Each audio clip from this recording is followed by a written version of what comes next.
大家好，歡迎來到今日頭條，我是主播小飛。今天是4月12日，美國總統川普今天做出重大決定，宣布美國海軍即刻封鎖荷姆茲海峽，阻止所有船隻進出。根據 Fox News 的報道，川普表示美伊核武談判在核問題上未能達成協議，他直接警告伊朗，任何向美軍或和平船隻開火的人將被炸上天。川普強調，美國不會允許伊朗繼續勒索全世界，不會容許德黑蘭當局透過控制這條戰略要道來向船隻收取高額通行費，或是利用石油出口來謀取暴利。他說得很清楚，要麼全面開放，要麼一滴不賣。這次封鎖行動規模相當龐大。川普透露，北大西洋公約組織多個成員國已經表態願意參與，英國及其他幾個國家正在派遣掃雷艦前往荷姆茲海峽，協助清除海峽中的水雷障礙。他說這不需要太長時間，美軍已經做好準備。荷姆茲海峽是全球最重要的石油運輸通道之一，每天約有20%的全球石油供應經過這裡。德黑蘭當局過去多次威脅封鎖海峽作為談判籌碼，這次美方主動出手，等於是要徹底剝奪伊朗的這張王牌。值得注意的是，就在川普宣布封鎖前一天，伊朗海軍還對美國海軍喊話，要求美軍改變航向，不服從就開火。但川普顯然不吃這一套，這項決定將對全球能源市場、中東局勢產生深遠影響。接下來幾天荷姆茲海峽的情勢發展值得密切關注。北京人民大會堂昨天發生了一個令人玩味的小插曲，在國民黨主席鄭麗文與習近平的會面中，當鄭麗文發言還沒講完，中國官媒的直播信號突然被粗暴切斷。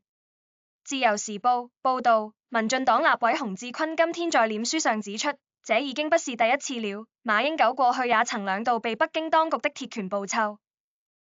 第一次是2016年馬習會，當馬英九提到中華民國時，中國官媒立刻切掉信號。第二次是馬英九卸任後訪問大陸，發言中再次提及中華民國，結果直播又被切斷。洪志坤表示，這次鄭麗文提到制度性解決方案時遭遇同樣待遇，充分顯示北京當局對於任何不符合其政治框架的言論，都會毫不留情地進行消音。更戲劇性的是，據報道，在國習會現場，當習近平說了一句什麼話之後，坐在旁邊的政治局常委王滬寧竟然瞬間跳了起來。雖然具體對話內容沒有被完整披露，但這個反常舉動引發外界諸多揣測。王滬寧長期被視為習近平的重要幕僚，這次罕見的失態動作，是緊張、是驚嚇，還是其他原因，目前仍是個謎。不過可以確定的是，北京當局對這類兩岸高層會面的控制慾望依然強烈，任何偏離劇本的發言都會立即被處理掉，完全不給台灣方面任何發聲空間。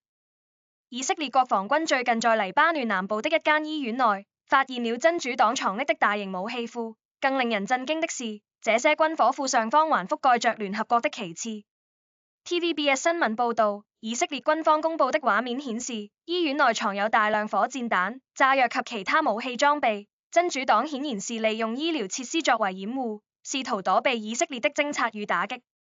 以色列國防軍表示，這種做法嚴重違反國際人道法，將平民設施當作軍事據點，不僅危及當地民眾安全，也讓醫院失去應有的中立地位。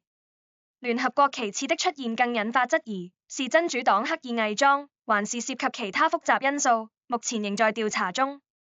與此同時，儘管以色列總理納坦雅胡日前表示，若黎巴嫩解除真主黨武裝，以色列願意分階段撤軍，但真主黨並未停止攻擊行動。就在4月10日，真主黨再次向以色列發射飛彈，首都特拉維夫等地區的空襲警報大作，居民緊急躲避。以色列軍方證實這起攻擊，顯示雙方的軍事對峙依然持續。真主黨長期受到伊朗支持，是德黑蘭當局在中東地區的重要代理人勢力。這次在醫院發現武器庫，再次證明該組織將平民當作人肉盾牌的慣用手法。國際社會對此應該有更清楚的認識。中國幣圈知名人物孫宇晨最近可能踢到鐵板了。根據 X 上的 InterNews 4月12日的推文，孫宇晨自稱投資了7500萬美元給川普家族旗下的 World Liberty Financial 加密貨幣項目，結果2025年9月他把部分代幣轉到自己的交易所測試時，竟然被項目方列入黑名單，直接凍結了5億4500萬枚代幣，當時價值高達1億美元。更慘的是，這些代幣現在價格已經暴跌70%。孫宇晨氣得跳腳，公開指控項目的智能合約藏有後門，是偽治理，把他當韭菜割了。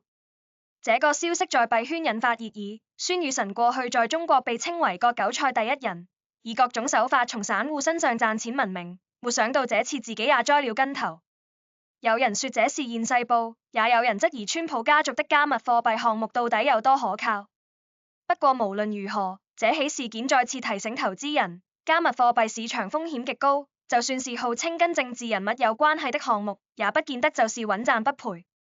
孫宇晨目前損失慘重，但以他的行事風格，接下來應該還會有後續動作，這場跨國幣圈大戲還沒結束。以上是今日新聞摘要，感謝你的收看，我們明天同一時間再見。